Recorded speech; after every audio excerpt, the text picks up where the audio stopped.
My name is Lynn Walters and I'm 60. I've been qualified for 35 years. I trained at the Queen Elizabeth Hospital in Birmingham. I then did an accident and emergency course. My background as A&E nursing, accident and emergency nursing, was nearly almost every day. I would say, unfortunately, I would see somebody dying or coming in a state where they need to go to ITU. So you're talking about trauma cases. I think the scariest moment for any nurse on a ward will be when a patient deteriorates. So for me, I've had several of those moments when I've seen a patient collapse and I've been first on scene and I've had to initiate the emergency call and started resuscitation. And that's pretty scary, actually, yeah.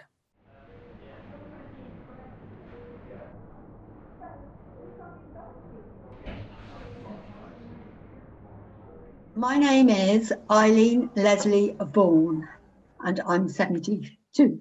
I started working for the NHS when I was 18, but that was in dentistry. After I was left on my own, after I divorced, I decided that I would retrain and I went and did a university and course to become operating theatre practitioner nurse. And that's what I did for getting on for 20 years.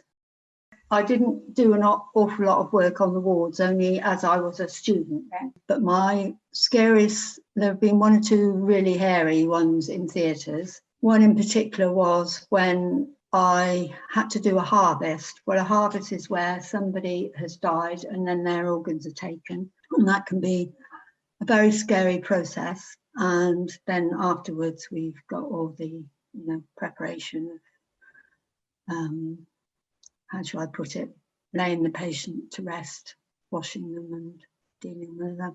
And this particular occasion was a young woman who had 2 children and she fell off of a horse and she wasn't wearing a hat. So it's a very stressful situation. You can't afford to get involved with patients, but if you've got any kind of humanity, you do. You just can't help it.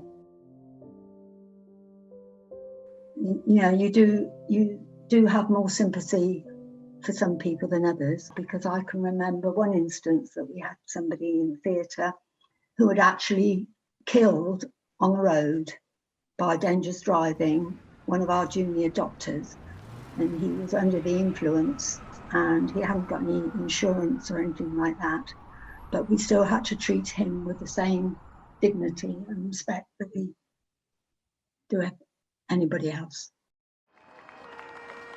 I found that quite irritating, the clap for the NHS workers. I think the general public on a whole do appreciate what nurses do, but they don't realise what goes on behind the scenes. That's the thing.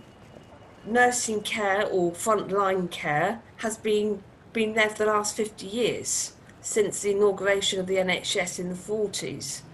To me, the nurses are just doing what they are paid to do, but the principles are still the same. Nothing's changed. We're not superheroes.